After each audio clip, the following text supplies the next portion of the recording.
The asp slowly climbed, the thrust required to lift its frame only slightly disturbing the dust. He looked down at the tracks left by the SRV and began to tilt and follow them. They occasionally disappeared and reappeared as the SRV made more of a bunny hop across the surface than being driven.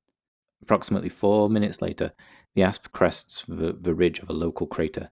As it does, the instruments begin to flicker.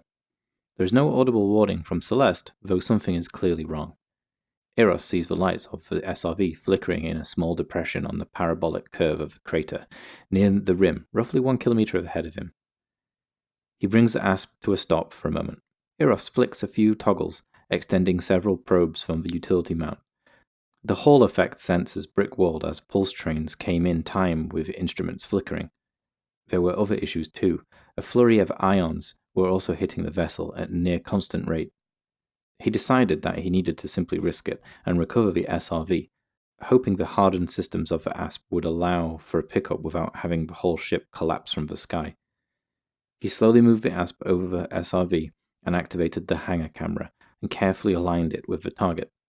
Activating the clamps, the SRV rotated slightly and began to lift from the surface. In time with the pulses, the SRV would appear to drop and cease its ascent.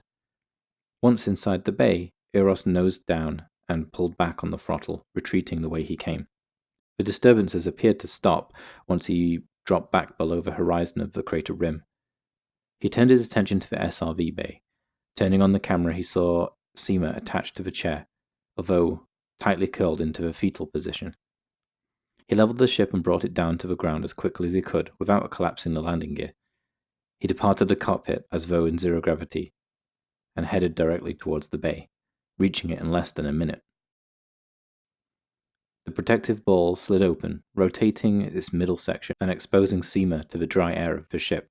She shivered and shook as the entrance to the bay opened, revealing Eros as he planted himself on the deck, medical pack in hand. Sima was largely unresponsive, holding tight in her egg-shaped ball. He couldn't get anything coherent from her, just whispers and mutters.